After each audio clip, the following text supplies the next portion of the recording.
and my understanding at the time of a performance car just being completely rewritten.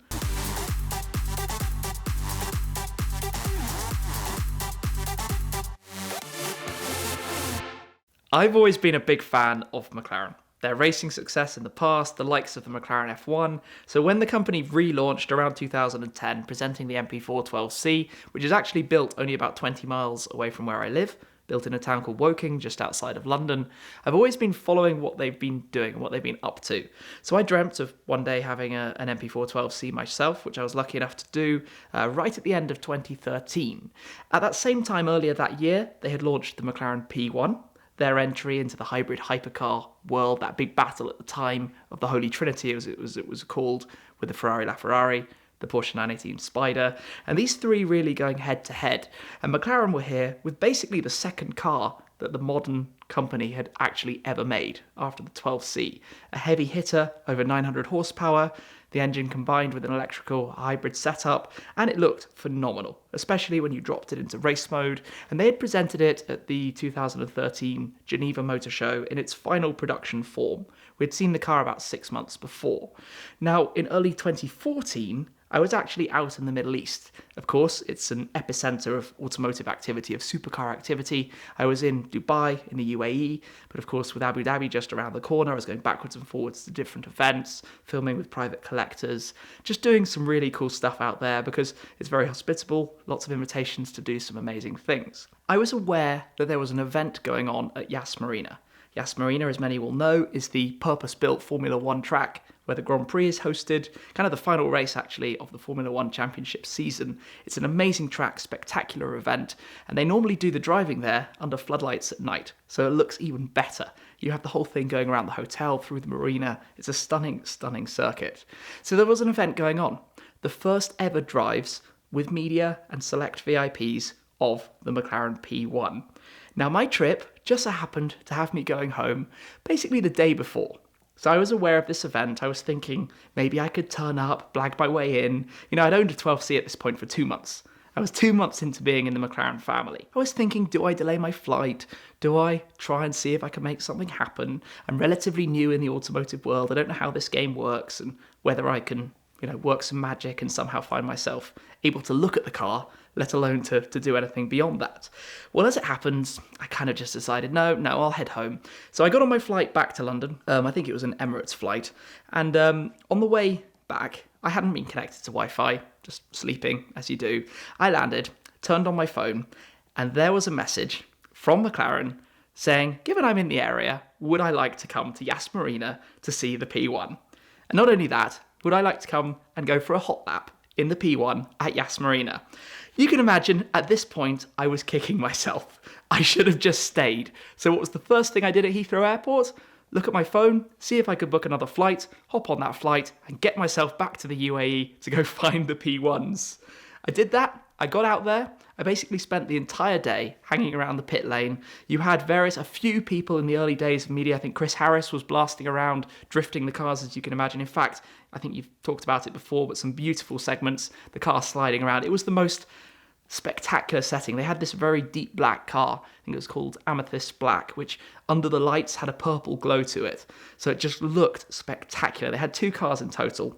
This event was run for 2 days. So you had a very, very select group of media who were actually attending. You, of course, had Chris Harris. You had Top Gear. Chris was independent at the time, creating videos. So Top Gear guys were filming, and you may well know the moments of the flames out of the back of the exhaust. Such an emotional thing about cars these days.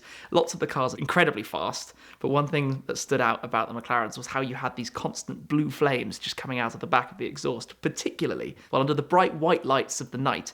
They were so incredibly visible. So you had these moments when the cars are, power sliding around the corners with the blue flame as they get back on the throttle, just burning the air literally behind the car due to the temperature of the exhaust. So not only was it a really interesting group of people who were actually there, but this was the P1 in action with blue flames out of the back. And I know maybe it's a silly thing to get so excited about, but I can tell you for sure, for me at the time, that really stood out. Fast forward a little bit, standing around, watching the cars blasting in, the activities that were going on.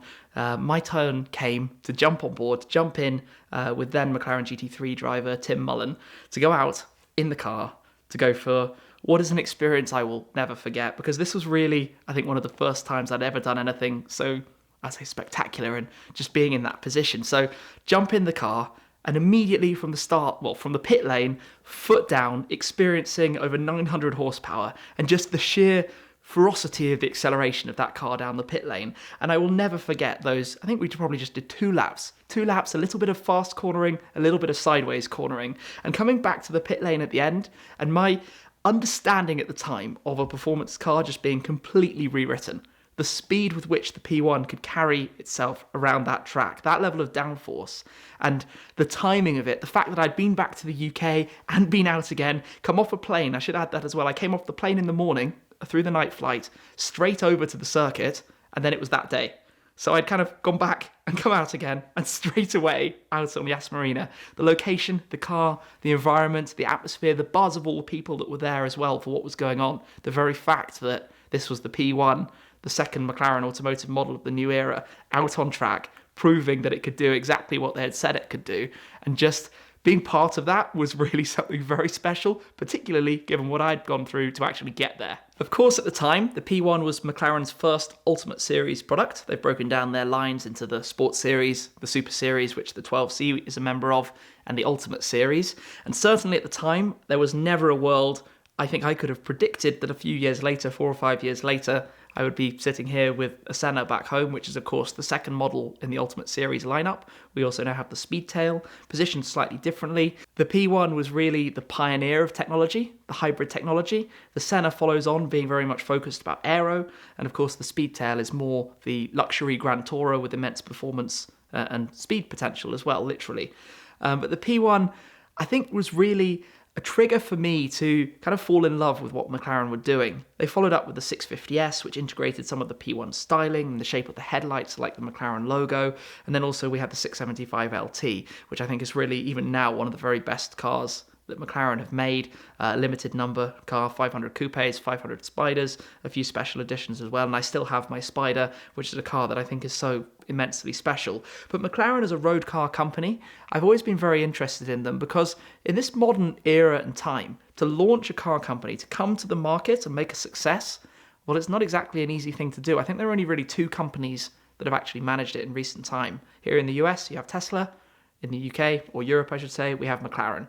Not many people have been able to launch a brand and create a success with it. And for McLaren, that's a lot to do with the P1. That halo product that came straight away from a company with not much background in creating supercars.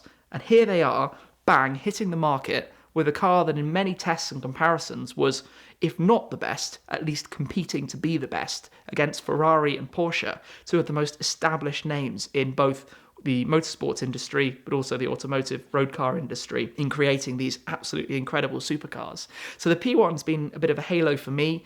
I've now to date owned 5 different McLarens. That moment is something that will always live with me, the fact that I was there, the fact that it all came together, and that's gone on, I think, to further my love for the brand and the cars that I've bought to date.